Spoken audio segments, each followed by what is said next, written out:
Namaste, Hameshu Kushro Bitiya. I am JVN Dr. Meenakshi, Assistant Professor in Department of Shalakya Tantra, Faculty of Ayurvedic Science, Jyoti Vidyapeeth, Human University. So आज का हमारा discussion का topic है एक्सोडोंशिया. What is exodontia? इसकी एक proper definition है. It is defined as a painless removal of whole of the tooth or part of the tooth with minimal trauma to investing tissues so that the wound heals uneventfully and no post-operative prosthetic problem is created. Methods of extraction are forceps extraction, intra-alveolar extraction, and surgical extraction that is called the transalveolar extraction. Types of exodontia. The intra-alveolar extraction is also known as the forceps extraction. Closed method technique of extraction with the use of forceps and elevators. The second one is the extra-alveolar extraction, which is commonly called as the surgical extraction or the transalveolar extraction. It is an open view technique. The traditional exodontia techniques have these two instruments, that's elevator, forceps. The transalveolar extraction is also known as open method of extraction. This method involves the reflection of a mucoperiosteal flap, cutting of the bone, obstructing the removal of the tooth, and if required, sectioning of the roots and then removal.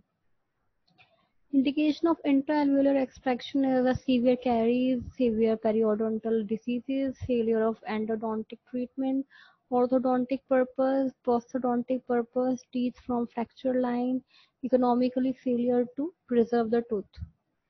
The contraindications of extraction are systemic contraindications are severe uncontrolled diabetes mellitus, severe myocardial infarction, uncontrolled leukemia and lymphoma, bleeding disorder, pregnancy. And local contraindications are tumor, severe infection of the extraction site. The preoperative assessment are history taking. First one will take the medical history if there is any history of hypertension, jaundice, kidney diseases, rheumatoid arthritis, cardiac diseases, asthma, bleeding disorders. We have to take the dental history if there is any history of extraction or uncontrolled bleeding. Then clinical examination, accessibility, mouth opening, then tooth mobility, crown condition of the tooth, oral hygiene status, presence of infection at the site of injection. Then radiological examination in relation to the vital structure, root configuration, condition of the bone of the jaw. Here you can see the inferior alveolar nerve, the mental nerve.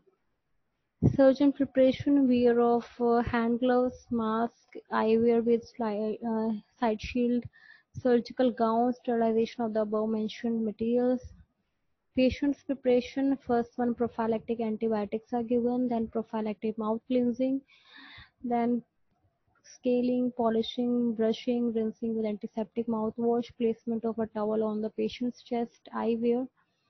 Mechanical principles for tooth extractions are expansion of the bony socket, the use of fulcrum or lever, insertion of wedge or wedges, wheel and axle. Expansion of the bony socket by the use of the wedge-shaped breaks of the forceps. The forceps should be seated with strong apical pressure to expand crystal bones and to displace the center of rotation as apically as possible. Then movement, buccal or radial, can be lingual or palatal. First, the buccal or labial, the pressure is applied to tooth will expand the buccal cortical plate towards the crystal bone with some lingual expansion of apical end of the root.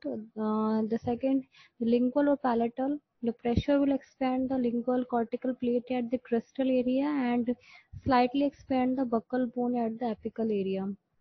Use of fulcrum or lever. A lever is a mechanism for transmitting a modus force with the mechanical advantages of a long lever arm and a short resistance arm into a small movement against great resistance.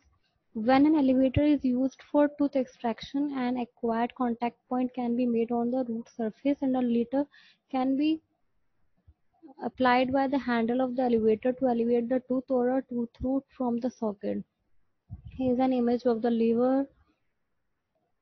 Principle of the use of elevator is the wedge principle. Some elevators are designed primarily to be used as a wedge, for example, Apexo and Copeland. This Elevators are forced between the root of the tooth and the investing bony tissue parallel to the long axis of the tooth. Wheel and axle principle. In this, the wheel and axle is a simple machine that effort is applied to the circumference of a wheel, which turn the axle so as to raise a weight. It could be used as a sole work principle in removing the teeth. It is also used in conjunction with the wedge or lever principles.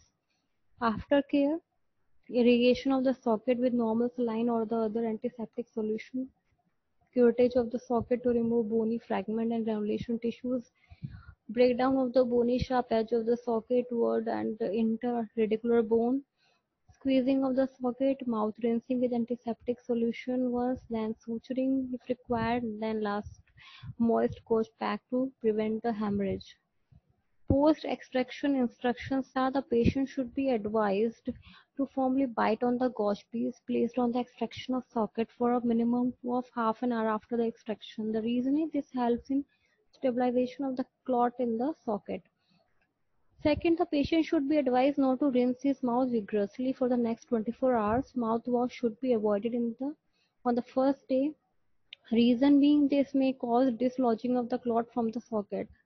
Third, the patient should be advised to avoid any hot food for the next 24 hours. Patient should take the cold food. Reason being the heat may cause the vasodilatation and encourage bleeding from the socket. Also, the region may be numb. The patient may not be able to sense the heat and can produce burns. Fourth one, the patient should be advised soft diet on the day of extraction. The reason being the hard food may traumatize the socket clot and cause bleeding. Fifth, the patient is told not to use straw on the day of extraction. The reason being this create a negative pressure in the mouth which may dislodge the clot and cause bleeding.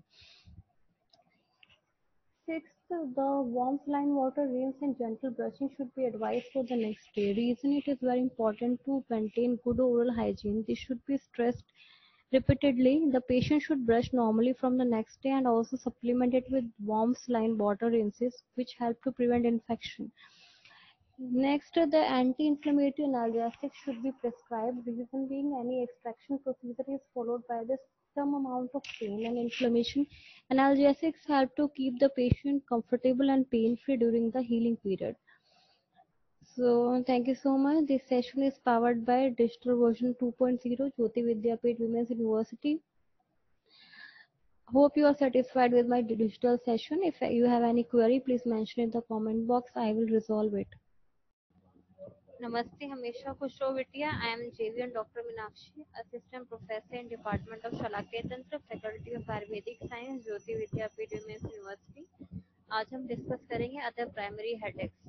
इससे पहले हमने headache का introduction discuss किया था. उसके बाद हमने 4 primary headaches का क्लासिफिकेशन पढ़ा था. उसमें फर्स्ट था माइग्रेन, उसके हमने सेपरेट टॉपिक ज़्यादा डिस्कस किया है. फिर हमने tension type headache, PACs discuss किए हैं. Now comes the other primary headaches जो कि 4 टाइप ऑफ हेडेक्स थे.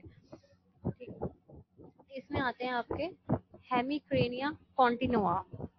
ठीक है, the following diagnostic criteria are given for hemicrania continua. तो अगर इसमें फॉलोइंग आपको करेक्टरिस्टिक्स मिलते हैं, headache for more than 3 months fulfilling other 3 criteria. ठीक है, तो इसमें आपको क्या मिलेगा, 3 महीने से ज्यादा तक पेशेंट का हेडेक लास्ट करता है और नीचे 3 क्राइटेरिया दिए हैं, वो तीनों क्राइटेरिया प्रेजेंट होंगे, then only we can call it hemicrania कॉन्टिनुआ.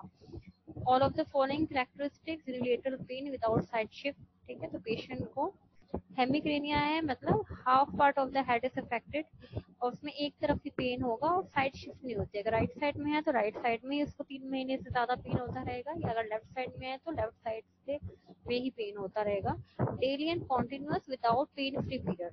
और जो पेन होगा वो डेली होगा और कॉन्टिन्यूअस पेन होगा, उसमें आपको बीच में पेन फ्री पीरियड मिलेगा. कॉन्टिन्यूअस पेन होता रहेगा. पेशेंट को मॉडरेट इंटेंसिटी होगी but with exacerbations of severe pain. ठीक है, तो बीच में आपको मॉडरेट इंटेंसिटी का पेन होता है लेकिन बीच में उसमें अटैक्स हो सकता है, सीवियर पेन एक्सरबेट कर सकता है. ठीक है, at least one of the following autonomic features occurs during exacerbations and acceleral to the site of pain. ठीक है, नीचे 3 इन्होंने फीचर्स बताए ऑटोनॉमिक फीचर्स, में से कोई एक भी अगर फीचर प्रेजेंट हो सकता है जिस टाइम पे पेन का एक्सर्वेशन हो रहा है और जो पेन हो वो सेम इक्सिलेटर साइड में यानी same side of the pain में आपको फीचर्स मिलेंगे, यानी कंजक्टिवल इंजेक्शन एंड और लैक्राइमेशन, ठीक है, कंजक्टिवल कंजेस्टेड मिलेगी, टीयरिंग होगी और नेजल कंजेशन एंड और राइनोरिया, ठीक है, नेजल कंजेशन राइनोरिया में से कोई सिम्टम मिल सकता है या टॉसिस एंड और मियोसिस, ठीक है, ड्रूपिंग ऑफ अपर आईलिड या फिर कंस्ट्रक्शन ऑफ द प्यूपिल मिल सकता है। कंप्लीट रिजोल्यूशन टू इंडोमिथासिन, ठीक है, इंडोमिथासिन ड्रग से देखा गया है कि इसका कंप्लीट रिजोल्यूशन हो जाता है। Next is the primary stepping headache, ठीक है, प्राइमरी स्टेपिंग हेडेक में पेन कैसा होगा, स्टेबिंग नेचर का होता है, जो पेन होता है वो हेड तक ही कन्फाइंड होता है, उसके और किसी रीजन में पेन नहीं मिलेगा, सिंगल और सीरीज ऑफ स्टेप्स, ठीक है, तो पेन कैसे नेचर का होगा, सीरीज ऑफ इसमें स्टेप्स मिलेंगे, ऐसा सिंगल स्टेप होगा, यहाँ पे सीरीज ऑफ स्टेप्स मिल सकते हैं। Absence of associated cranial autonomic features, ठीक है, जो हम बाबा डिस्कस करें ipsilateral cranial autonomic features like lacrimation, ptosis, miosis, nasal congestion, rhinorrhoea, तो ये सारे सिम्टम्स आपको नहीं मिलेंगे। Absence of cutaneous triggering of attack, ठीक है, तो क्यूटेनियस स्टिमुलेशन देने पे ये अटैक इंक्रीज नहीं हो, ट्रिगर नहीं होगा, उससे पेन नहीं होगा। Patterns of regular recurrence at irregular intervals described at ice pick pain और जैब एंड जॉल्ट्स, ठीक है, तो इसमें जो पेन होगा वो रेगुलर होगा, मतलब रिकरेंस तो होगी लेकिन वो जो इंटरवल्स है बीच के वो इरेगुलर होगा, ठीक है, इसको बोला आइस पिक हेडेक और आइस पिक पेन, ठीक है। आइस पिक हमने लिया है जिससे जो इंस्ट्रूमेंट होता है आइस को ब्रेक करने के लिए, ठीक है, तो उसके लिए यूज किया आइस पिक पेन, मतलब समबडी आपके फेस को स्टैब कर रहा है, इस तरह का पेन होता है, ठीक है, इसलिए इसको स्टैबिंग टाइप ऑफ हेडेक भी बोलते हैं, ठीक है, या फिर जैब एंड जॉल्ट्स की तरह time to time quick pain होगा, सीवियर इंटेंसिटी का पेन होता है, ठीक है। प्राइमरी कफ हेडेक, ये जनरलाइज्ड हेडेक होगा और सडन ऑनसेट होता है इसका, last for several minutes and it is precipitated by coughing, ठीक है, कफ इंपल्स आने की वजह से ये हेडेक शुरू हो जाता है पेशेंट को, टिपिकली ओल्डर पेशेंट्स में होता है, इसलिए इसको प्राइमरी कफ हेडेक बोला है, ठीक है। Next is the primary exertional headache, ठीक है, एक्सर्शनल है तो मतलब किसी ना किसी फॉर्म ऑफ एक्सरसाइज की वजह से हो सकता है। Features to both cough headache and migraine, precipitated by any form exercise, ठीक है, तो कोई एक्सरसाइज करने पे फिजिकल एक्टिविटी करने से ये हेडेक ट्रिगर होता है, बायलेटरल होता है, दोनों साइड से मिलेगा, थ्रॉपिंग नेचर का होता है, पल्सेटिंग नेचर का होता है। The next is the primary sex headache, it is precipitated by the sexual excitement, dull nature का होता है, बायलेटरल होगा और suddenly becomes intense, reported often in men. Next is the primary thunderclap headache, ठीक है, sudden onset of severe headache, ठीक है, तो जैसे थंडर क्लैप होता है, जैसे क्रैश ऑफ थंडर होता है तो एकदम से बिजली चमकती है, तो उसी तरीके से ये सडन हेडेक होता है और सीवियर इंटेंसिटी का होता है, ठीक है। Absence of any non provocation, ठीक है, इसमें देखा गया है किसी टाइप का कोई प्रोवोकेशन के बिना ही हेडेक होता है, should be vigorously investigated with neuro imaging, CT MRI with MR angiography and CSF examination, ठीक है, तो इसको पेशेंट को हमें इन्वेस्टिगेट करना चाहिए, उसके सीटी स्कैन कराना चाहिए, एमआरआई करानी चाहिए, ठीक है, एमआर एंजियोग्राफी करानी चाहिए और साथ में सीएसएफ का भी एग्जामिनेशन करना चाहिए। Last type of other primary headache is the hypnic headache. Typically begins a few hours after sleep onset, lasts for 15 to 30 minutes. ठीक है, तो hypnic is related to the pertaining to sleep. ठीक है, तो sleep onset के कुछ time बाद ये शुरू होता है और 15 मिनट से लेकर आधे घंटे तक स्टे करता है पेन। मॉडरेटली सीवियर होता है, जनरलाइज पेन होता है और मेनली फीमेल पेशेंट्स में होता है और 60 की एज के बाद शुरू होता है। फोटोफोबिया, नोजिया यूजुअली एब्सेंट, ठीक है। तो इसमें ना पेशेंट्स को कोई अवर्जन टू लाइट होता है, नो नोजिया वाले सिम्टम्स मिलते हैं। Major secondary consideration poorly controlled hypertension. ठीक है। तो इसमें आपको देखना है कि पेशेंट को ऐसा तो नहीं है कि हाइपरटेंशन है वो कंट्रोल में नहीं है, तो वो आपको चेक करना है। ठीक है। तो here completes our other primary headaches. This session is powered by digital version 2.0 Jyoti Vidyapeeth Women's University. I hope you are satisfied with my digital session. If you have any query, please mention in the comment box. I will resolve it soon. Thank you so much.